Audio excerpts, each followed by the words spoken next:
Sinu toidupoearve ei tõuse hüppeliselt ettevõtete ahnuse ega valitsuse kulutuste tõttu. Mis siis, kui tegelik põhjus, miks hinnad aina tõusevad, asub tuhandete kilomeetrite kaugusel? Vaikse ookeani piirkond on just saavutanud rekordkõrged temperatuurid, aidates kaasa kakao- ja kohvisaakide hävingule üle kogu maailma. Põllumehed seisavad silmitsi rahalise kokkuvarisemisega ja sinu hommikukohvist on saanud geopoliitiline ohver.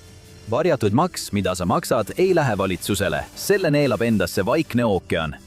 Esimene peatükk, $12 šokolaaditahvel. Viimane El Niño aastatel 2023 ja 2024 põhjustas enneolematut kaost ülemaailmses põllumajanduses, sealhulgas suuri häireid kakao, kohvijubade ja isegi veevarustuses. Kakao futuuride hind tõusis 2023 aasta juunist kuni 2024 aasta lõpuni üle 150, saavutades tipu peaaegu $12 200 keiserliku tonni kohta.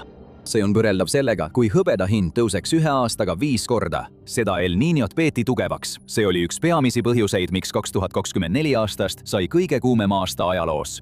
Ja see oli sõna otseses mõttes alles soojendus. Seekord ootab riiklik ookeani ja atmosfääri amet ehk NOAA super El Niñot, mis on tugevaim viimase 150 aasta jooksul. Asja teeb hullemaks see, et seda oodatakse 2026 aasta suvel ja see kestab kuni 2027 aasta veebruarini. 2023-2024 aasta El Niño põhjustas ulatuslikke põudasid, üneujutusi ja maastikupõlenguid. See mõjutas tõsiselt põllumajandust, põhjustades ekspordikeelde ja oluliste põllukultuuride nagu riis puudujääki. See põhjustas laevanduse viivitusi ja elektripuudust madala veetaseme tõttu. Nende tegurite koosmõjul tõusid toiduhinnad kogu maailmas järsult. See oli tugev El Niño. Nüüd kujuta ette, millist kaost super El Niño kaasa toob. See on nähtus, mis muutub üha sagedasemaks ja võimsamaks. Mõned teadlased annavad häirekella, et me võime juba olla enam-vähem püsivas El Niño seisundis. Oluliste põllukultuuride hinnad võivad järsult tõusta, sest mõju võib kesta kuni 3 aastat pärast sündmust. Kakao hind on pärast 2024 aasta rekordilist El Niño hinnatõusu langenud 70%, kuid šokolaadi hind pole langenud, isegi mitte ligilähedaselt. Kui tootjad poleks tegutsenud, oleks see ilmselt palju kallim, kui see juba on. Selleks, et hindu kontrolli all hoida, on maiustuste tootjad olnud sunnitud kasutusele võtma kahanemisflatsiooni, väiksemad šokolaaditahvlid sama hinna eest. Viimane ohver on tavaline marsipatoon, mis kahanes 2026 aasta aprillis 1,8 untsilt 1,41 untsile. Sellised ettevõtted nagu Lindt ja Sprüngli, Montale ning koostisosade tarnija Barry Callebaut on samuti teinud kvaliteedikärpeid. Nad asendavad kakaovõid, šiavõi ja palmiõliga. Teised kasutavad pärmiekstrakti või kakaot asendavaid aineid, mis on valmistatud röstitud viinamarja ja päevalilleseemnetest. Nii et El Niño on juba põhjustanud selle, et šokolaaditahvlid on muutunud väiksemaks, vähem šokolaadiseks ja kallimaks. Nüüd hakkavad kakaohinnad taas järsult tõusma, sellest pole pääsu. Suurhaline olukord on El Niño meelevallas. Kliimamuutused on reaalsed ja sa tunned seda otse kassas, kuid mõjud ei piirdu ainult põllukultuuridega. Teine peatükk, Panama kitsaskoht. El Niño põhjustas ka põudasid, mis viisid oluliste laevateede veetaseme languseni. Märgid olid juba 2023-2024 aasta El Niño ajal selgelt näha, eriti Panama kanalis. 51 miili pikkune kanal on Ameerika Ühendriikide põllumajandustoodete kaubanduse jaoks kõige olulisem kitsaskoht. Umbes 14–17% kõigist USA põllumajandustoodete ekspordist läbib mahu poolest seda kanalit. Veelgi olulisem sinu toiduarve jaoks on see, et umbes 40% kogu USA konteineriliiklusest läbib seda kanalit. See hõlmab suuri koguseid sisseveetavaid puuvilju, köögivilju, tooraineid nagu kakao ja töödeldud toitu. Häired kanalis tekitavad tarneahelas ahelreaktsiooni. Need annavad lõpuks tunda sinu rahakotis. 2023 aastal kehtestas Panama kanali amet uued eeskirjad, mis lubasid maksimaalselt 22 laevapääsu päevas. Nad ootasid liikluse kasvu ja siis tabas El Niño. See põhjustas tõsise põua Gatuni järves, mis on kanalisüsteemi oluline osa ja varustab lüüse mageveega. Kanal laseb järvest välja nii palju vett, et iga läbiva laeva kohta täituks 76 olümpiasuurust basseini. Tänu põuale langes veetase, mis tähendas, et vähem laevu sai kanalist läbi sõita.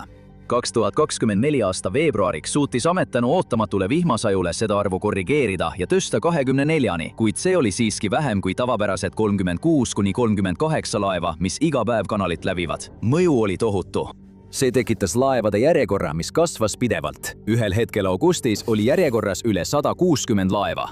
Mõned loobusid, otsustades lisada oma teekonnale tuhandeid miile, miljoneid dollareid ja täiendavat transiidiaega. Nad läksid ümber Lõuna-Ameerika tipu, Aafrika lõunaosas asuva Hea Lootuse neeme või kasutasid hoopis Suessi kanalit. Leeva omanikud pakkusid kuni $4 miljonit, et haarata endale need kohad, mille need laevad olid vabastanud. See on üle 20 korra tavapärasest hinnast rohkem. Mahajäämus levis tarneahelas nagu nakkus. Kui laevad ei jõudnud sihtsadamatesse, seisid nende kaupa ootavad veokid jõude. Tulemuseks olid põuast tingitud kitsaskohad, mis jätsid seisma nii palju kaupa, et sellest jätkuks pool Haagis veokite reaks, mis ulatuks New Yorgist Londonini. Majanduslik kahju ulatus palju kaugemale kui Panama. Häired kestsid kuid. Lõuna-Ameerikas jõudsid Amazonase jõgi ja selle lisajõed nagu Rio Negro rekordiliselt madalale tasemele. Kogukonnad jäid isoleerituks, kohalikud majandused said tugevalt kannatada. 2024 aasta oktoobris, 8 kuud pärast El Niño vaibumist, langes Rio Negro sügavus 41,5 jalani. See oli madalaim sügavus, mis on mõõtmiste algusest 1902 aastal registreeritud. Madala veetaseme tõttu jäid kaubalaevad ja jõeparvlaevad kinni, lõigates sadu tuhandeid inimesi Brasiilias, Peruus ja Kolumbias ära ülejäänud maailmast. See oli tugev El Niño. Järgmine on veelgi tugevam. Kui üks El Niño suudab sulgeda maailma kõige olulisema kanali ja suurima jõe, siis mis juhtub super El Niño ajal? 3. peatükk, energiapüünis. Me saime juba eelvaate aastatel 23 ja 24 ning mitte kusagil polnud see laastavam kui Sambia. See sisemaa riik sõltub 85% ulatuses oma elektrist hüdroenergia tootmisest. Suur osa sellest tuleb Kariba tammist.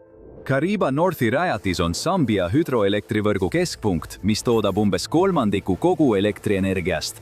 Või vähemalt oli. Sama El Niño põhjustatud põud, mis tabas Panamat, tabas ka Karibat.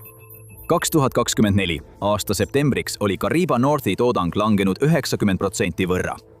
Järve aktiivne veevaru, mida kasutatakse elektri tootmiseks, oli langenud vaid 1,1 meetrini. See on üks ajaloo madalaimaid tasemeid. Sambia teised hüdroelektrijaamad olid samas seisus. Põlvini ulatuv veetase viis riigi kiiresti põlvili. Sambia riiklik elektrivajadus on keskmiselt umbes 2400 megavatti. Septembriks oli varustatus langenud 900 megavatini, mis tähendab umbes 60% vähenemist. Et oma kokkuvarisevat elektrivõrku stabiliseerida, oli riigi energiaettevõte CESCO sunnitud rakendama järjestikuseid elektrikatkestusi, mida tuntakse koormuspiirangutena. Kui kriis süvenes, pikendati katkestusi. Haripunktis oli kogu riik kuni 21 tundi päevas pimedusse vajunud. Sambialased olid juba harjunud 4–8 tunni pikkuste elektrikatkestustega enne, kui 21-tunnised katkestused algasid 2024 aasta septembris. 8 kuud hiljem seisid nad endiselt silmitsi 17-tunniste igapäevaste elektrikatkestustega. Tänapäeval vaevab riiki endiselt ebaregulaarsed elektrikatkestused, sest energiadefitsiiti pole lahendatud. Viimasel Niño tagajärjed majandusele on olnud tõsised. Vähenenud tööstustoodang, kaotatud tööaeg ja aeglasem majandustegevus. Kuid elektritootmise kaotusel on olnud ka teine, potentsiaalselt veelgi katastroofilisem pikaajaline mõju. See on häirinud üleminekut puhtamatele ja rohelisematele energiaallikatele. Nagu enamik riike, on ka Sambia liikunud oma energiaallikate mitmekesistamise suunas, tuues kasutusele puhtamaid tehnoloogiaid. Riik oli sõlminud realepinguid päikeseelektrijaamade rajamiseks. Nende hulka kuulub $2 miljardi suurune leping Araabia Ühendemiraatide riigiettevõttega Masdar ning elektriostuleping Kanada ettevõttega Sky Power Global. Nad loodavad toota piisavalt päikeseenergiat, et varustada elektriga 4 miljonit majapidamist. Nüüd on Sambia sunnitud kasutama meeleheitlikke meetmeid, et tuled põlemas hoida. Nad pöörduvad söe poole. 2026 aasta juunis teatas riigi investeerimisettevõte ZCCM Investments Holdings koostööst Hiina ettevõttega Wonderful Group Services Limited. Eesmärk on arendada suurt söel töötavat soojuselektrijaama, mis peaks tootma kuni 600 megavatti elektrit. Valitsusel ei ole valikut. On vaja hoida kaevandused töös, tehased käigus ja majapidamised ühendatuna, kuni taastuvenergia alternatiivid veel arenevad. Valitsuse sõnul pakub kivisüsi midagi, mida päikese- ja hüdroenergia ei suuda. See toodab elektrit tööpäevaringselt, sõltumata sademetest, tilvisusest või hooajalistest ilmastikutingimustest, kuid samal ajal kiirendab see ka ülemaailmset kliimakatastroofi. Lühiajaline ellujäämine vahetatakse pikaajalise katastroofi vastu. Julmas irooniaga saboteerib üleminekut rohelisele energiale just see kliimamuutus, mille vastu see on mõeldud võitlema ning kahju ei piirdu ainult elektrikatkestustega. 4. peatükk, riisisojad. Veepuudus ei pane lihtsalt tulesid kustuma. See tühjendab maailma toiduvarusid, suurendab ülemaailmse näljahäda ohtu ning tõstab nappide põhitoiduainete nagu riisi hindu. Viimase kümnendi jooksul on India saanud maailma suurimaks riisi eksportijaks, moodustades 2022 ja 2023 aastal 40% kogu maailma riisi eksportidest. igasugune häire India ekspordis kajab kogu maailmas dramaatiliselt vastu. ja just see juhtuski. 23–24 aasta El Niño ajal. Kogu Aasias on riis inimeste toitumise aluseks. See annab 40–67% kogu tarbitavatest kaloritest. Ridžid Bangladeshis Nepalini sõltuvad tugevalt Indiast tulevast riisi impordist. Seetõttu levis 2023 aasta juulis paanika, kui India kehtestas ootamatult kohese jõustumisega ekspordikeelu mitte basmati riisile. Rohkem kui 40 riiki sõltuvad Indiast enam kui poole ulatuses oma riisi impordist ning keeld mõjutas umbes 25% India kogu riisi ekspordist. See põhjustas kohese paanika. Keeld kestis umbes 14 kuud ning India valitsus tühistas selle 2024 aasta septembris. Selle aja jooksul langes India kogu riisi eksport võrreldes eelneva aastaga 34%. Mitte basmati valge riisi eksport langes 88%. See oli kalorite mõttes võrdne sellega, kui iga riisiterake oleks eemaldatud kõigi USA Walmartide riiulitelt. Tulemuseks tohutud riisihinnad üle kogu maailma. Aasia ja Sahara-taguse Aafrika riigid tormasid uusi tarnijaid otsima, kuid ka Tai, Vietnam ja teised suured eksportijad said El Niño tõttu löögi. 2024 aasta veebruariks oli Tai riisi võrdlushind tõusnud 22%, jõudes tasemeni, mida polnud nähtud 15 aastat. Šokk ei piirdunud sellega. Riisi hinnad tõusid järsult kogu Aasias ja Aafrikas, tabades eriti tugevalt selliseid riike nagu Nepal, Filipiinid ja Senegal. Need häired suurendasid kahtlemata toiduga kindlustamatust ja vaesust just nendes piirkondades, kus selleks oli kõige vähem võimalusi. Ainult Sahara-taguses Aafrikas hinnatakse heaolu kaotust selle keelu otsese tagajärjena umbes $353 miljonile. Kuna keeld on nüüd tühistatud, on India ja teised riigid suurendanud pakkumist. See on kaasa aidanud hindade olulisele langusele tagasi tavapärasematele tasemetele, kuni järgmine super El Niño tabab. Kui siseturuvarud on ohus, on India tõestanud, et on valmis ekspordi peatama, et stabiliseerida siseturgu. Ja see ei puuduta ainult riisi. Kõik veemahukad põllukultuurid nagu suhkur, palmiõli ja puuvill on ohus. Vähesed asjad häirivad ühiskondi kiiremini kui põhitoidu nappus ja selle muutumine kättesaamatuks, eriti arengumaades. Kasvav ränne, geopoliitiline ebastabiilsus, konfliktid ja kõrgemad toiduhinnad võivad muutuda tavalisemaks. $12 šokolaaditahvel, veepuudus ja riisikriisid ei ole üksikud katastroofid. Need on seotud tohutu atmosfäärisüsteemiga ning see süsteem on lagunemas. 5. peatükk. Nähtamatu mootor. Kui räägitakse El Niñost, keskendutakse enamasti sellele, kuidas see nähtus põhjustab troopilises Vaikse ookeani piirkonnas kõrgemaid merepinna temperatuure. See omakorda viib sademete häirumiseni, põudade, üleujutuste ja paljude teiste kliimaga seotud hädadeni. Need probleemid on väga reaalsed, kuid kõrgemad temperatuurid ei ole kõige ohtlikumad tagajärjed. El Niño rikub ülemaailmse vihmamasina töö ja sellel võivad olla kujuteldamatud tagajärjed. Vaikse ookeani kohal olev ida-lääne suunaline atmosfääri tsirkulatsioon on tuntud kui Walkeri tsirkulatsioon ning need tuulemustrid määravad, kuidas globaalsed kaubavood liiguvad. Need mängivad ka ülisuurt rolli ülemaailmse kliima kujundamisel. Õhk tõuseb troopilises Vaikse ookeani lääneosas ja liigub kõrgel atmosfääris ida suunas. Seejärel laskub õhk taas pinnale Vaikse ookeani idaosas, kus pinnatuuled puhuvad selle tagasi lääne suunas. See ei ole alati ühtlane. Mõnikord on see nõrgem, mõnikord tugevam. El Niño ajal nõrgeneb Walkeri tsirkulatsioon, vähendades idatuuli üle troopilise Vaikse ookeani.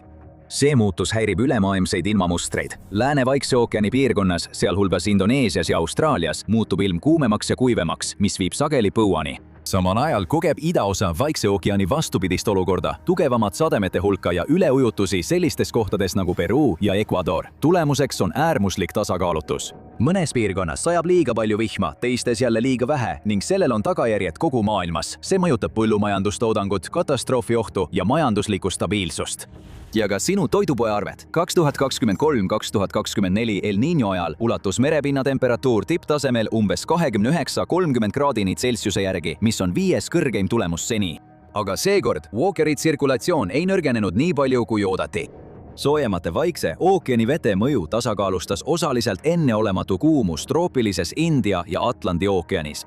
See lisasoojus vallandas atmosfääri muutused, mis tugevdasid Passat-tuuli ja tugevdasid Walkeri tsirkulatsiooni, tasakaalustades Vaikse ookeani mõju. Selle tulemusena olid keskmised sademete anomaaliad troopilises Vaikses ookeanis palju väiksemad kui oodati, kuid oleks viga arvata, et pääsesime kergelt. Me ei pääsenud, sest selle katki läinud vihmamootori mõju ei jää troopikasse. See jälitab aktiivselt ülejäänud maailma jugavoolu moonutuse kaudu. Troopilised sademed on soojusallikas, mis käivitab globaalsed atmosfäärilained. Kuna mõju Walkeri tsirkulatsioonile oli 2023. ja 2024. aastal nõrk, ei suutnud see sündmus käivitada tugevaid troopikaväliseid teleühendusi. Teleühendused on korduvad, suured atmosfäärirõhu ja tsirkulatsioonimustrid, mis ühendavad kliimahälbeid üle tuhandete miilide. Need toimivad omamoodi sillana, võimaldades ühe piirkonna ilmamuutustel mõjutada ilma teises piirkonnas. Teleühendused võivad kesta nädalaid kuni kuid ja sageli korduvad tsüklitena. See teebki need nii oluliseks hooajaliste prognooside jaoks. Jälgides lähtepiirkondi, saavad meteoroloogid ennustada ilma kaugetes mõjupiirkondades mitu kuud ette. See teeb sellest võimsa tööriista põudadeks, üleujutusteks ja äärmuslikuks kuumuseks valmistumiseks. Samuti aitab see hindu madalal hoida. 2023-2024 nõrgad teleühendused tõid kaasa 3 suurt ja täiesti ootamatut tagajärge. Esiteks ootasid meteoroloogid, et nõrgem Walkeri tsirkulatsioon toob Ameerika Ühendriikide lõunaossa ja Californiasse väga vajaliku märja talve. Piirkond oli maadelnud tõsise põuaga, kuid oodatud vihmane periood ei saabunudki ja põud jätkus. Teiseks, kui El Niño juures üldse midagi positiivset on, siis see, et see kipub orkaanide aktiivsust vähendama. Suur vertikaalne tuulenihe rebib tavaliselt orkaanid laiali. Kuid kuna atmosfääri tsirkulatsiooni reaktsioon oli nõrk, siis see tuulenihe ei avaldunud Kariibi mere ja Atlandi kohal nii, nagu oodati. Selle tulemusena sai 2023 aasta orkaanihooajast 4. kõige aktiivsem hooaeg, mis kunagi registreeritud. Ja kolmandaks, hooajalised prognoosid muutusid ebausaldusväärseks. Tavapärased seosed Vaikse ookeani pinnatemperatuuride ja ülemaailmsete kliimamustrite vahel katkesid. Nii et isegi siis, kui El Niño käitub teisiti kui oodatud, on selle mõju siiski tõsine. Ja seda seetõttu, et mõjud ei piirdu ainult troopika- ja rannikualadega. 6. peatükk – Jugavoolu moonutus. Planeet on üks suur, sügavalt seotud ilmastikusüsteem ja El Niño mõjud puudutavad ühel või teisel viisil iga nurka. Ameerika Ühendriikides pöörab see ilmamustrid pea peale tänu El Niño mõjule ühele olulisele planeedi ilmastikusüsteemile – Rossby-lainetele. Neid tuntakse ka kui planetaarlaineid. Need on teatud tüüpi inertsilaineid, mis tekivad loomulikult pöörlevates vedelikes. Meid leidub Maa ja teiste planeetide atmosfääris ja ookeanides tänu planeedi pöörlemisele. Rossby-lained on hiiglaslikud atmosfääri ja ookeani mustrid, mis aitavad kujundada ülemaailmset ilma. Atmosfääris juhivad need rõhusüsteeme ja jugavoolu. Ookeanis liiguvad need mööda sooja pinnavee ja jahedamate, sügavamate kihtide piire. El Niño häirib kogu seda süsteemi. See nihutab peamise atmosfääri energiaallika, Rossby-lainete allika, Vaikse ookeani lääneosast kesk- või idaossa. El Niño ajal põhjustavad soojad merepinna temperatuurid Vaikse ookeani kesk- ja idaosas tugevat õhu tõusmist atmosfääris ja tugevaid sademeid. See sunnib õhku atmosfääri ülaosas laiali valguma, tekitades piirkonna, mida meteoroloogid nimetavad ülemise troposfääri divergentsiks. Kui see õhuvool puutub kokku maa pöörlemise ja taustatuulte mustritega, tekib tugev Rossby-laine allikas. See allikas toimib nagu stardipüstol, käivitades paigalseisva Rossby-lainete jada, mis liigub kirdesse mööda jugavoolu keskmistesse laiuskraadidesse. Ameerika Ühendriikides põhjustab see sageli püsiva madalrõhkkonna Alaska lahe kohal, mis on El Niño talvede iseloomulik tunnus. Tulemuseks on kuivad olud, mis sageli kujunevad Lääne-Kanadas ja USA põhjaosas, samal ajal kui tormid ja jahedam õhk suunatakse USA lõunaossa. Kesk-läänes polegi lund. Ebameeldivad ebatavalised tormid Californias. Nüüd sa tead miks, kuid see ei mõjuta ainult USA-d, tänu kaugseostele on mõjud tunda üle kogu maailma. Need tugevad lainetejadad võivad levida ülespoole stratosfääri, kus need nõrgestavad polaarpöörist. See häiring võib hiljem laskuda, põhjustades ootamatuid atmosfääri soojenemisi ja sageli jahedamaid talvesid Euroopas.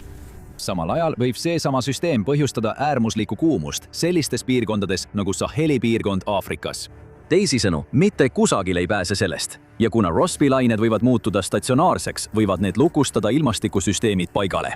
See viib pikaajaliste äärmuslike ilmastikutingimusteni. Püsiva kõrgrõhkkonna korral tavalised põuad või püsiva madalrõhkkonna korral üleujutavad vihmad ning püsivad ebaloomulikud ilmastikuolud viivad ainult ühe asjani – kõrgemate hindadeni kassas. Nüüd võite mõelda, et vähemalt El Niño tuleb ainult iga paari aasta tagant, nii et selle mõjud on ajutised. Kahjuks on see parim võimalik stsenaarium. Kõige hirmutavam osa kogu selle juures on see, et me oleme sisenemas püsivasse El Niño seisundisse, kus Vaikse ookeani külmavee ülesvool nõrgeneb struktuurselt. Tänased jahedamad aastad on nüüd soojemad kui 1980-ndate kuumad aastad ja see trend kiireneb selgelt kiiresti. 7. peatükk – tsükli lõpp. Kõigist tekitatud ja jätkuvatest hädadest hoolimata oli 2023. kuni 2024. aasta El Niño leebem kui ennustati. Sellegipoolest ületasid globaalsed merepinna temperatuurid aastatel 2023 ja 2024 kogu ookeani pinnal keskmiselt 0,2 kuni 0,3 kraadi võrra 1997–1998 aasta super El Niño näitajaid. Et anda ülevaade globaalsest ookeanide soojenemisest, neelavad ookeanid igal sekundil energiat, mis vastab 5 Hiroshima tuumapommi plahvatusele. Maailm on endiselt viimase El Niño mõjudest toibumas. Järele jäänud soojuse järelmõju on olnud isegi laastavam kui El Niño enda põhjustatud häired. Nüüd on käes uus El Niño ja eeldatavasti saab see olema tugevaim alates 1870-ndatest. Aga enne, kui meil on olnud võimalus sellest või selle järelmõjudest taastuda, saabub juba järgmine El Niño ja siis veel järgmine. Seega on prognoos leevenduseks sinu toidu- ja kommunaalarvetele üha süngem. Toidupuudus ja tarnehäired muutuvad väga tõenäoliselt mitmekesisemaks ja hullemaks. Sama kehtib ka poliitilise ebastabiilsuse ja konfliktide kohta. Kuid on veel üks El Niño põhjustatud tegur, mis samuti oluliselt suurendab inflatsioonilist hinnasurvet kõikidele kaupadele ja teenustele. Kaasaegne maailm muutub kindlustamiskõlbmatuks. 8. peatükk – kindlustusklausel. El Niño mõju teleühendustele tõstab ülemaailmseid kindlustusmakseid, põhjustades ettearvamatuid, samaaegseid ja laialdasi ilmastikuäärmusi, mis koormavad üle traditsioonilised riskimudelid ja kahandavad edasikindlustuse kapitali. Super El Niño on sündmus, mis võib mõjutada riske erinevates geograafilistes piirkondades, ohuliikides ja kindlustusliinides. Võimalikke mõjusid on raske, kui mitte võimatu ette ennustada. Kindlustusandjate jaoks on see tõeline õudusunenägu. El Niño mustrid võivad samaaegselt põhjustada üleujutuskahjusid ühes piirkonnas, põuast tingitud nõudeid teises ning metsatulekahjude riski veel kusagil mujal. See tähendab rohkem nõudeid ja kõrgemaid edasikindlustuse kulusid. See on eriti murettekitav Ameerika Ühendriikides, kus paljud üleujutustsoonides elavad inimesed on jätkuvalt ebapiisavalt kindlustatud, sest tavapärased kodukindlustuspoliisid ei hõlma üleujutuskahjusid. Sa oled ilmselt juba ära arvanud, kuhu see viib, kõrgemad kindlustusmaksed kõikjal. Ja lisaks kõigile teistele inflatsioonisurvetele kantakse need kõrgemad kindlustusmaksed tarbijatel edasi, põhjustades hindade veelgi suuremat tõusu. Vana normaalsus on kadunud. El Niño on selle kustutanud. See ongi uus normaalsus ja parim viis sellega toime tulla on lihtsalt sellega harjuda. Kuidagi, hoolimata sellest, mis maailmas juhtub, maksame me alati rohkem. Ja just sellest arusaamine muudabki asja keeruliseks. Me võtame selle lahti videos inflatsioon, miks ei võiks hinnad lihtsalt samaks jääda või vaata selle asemel seda videot.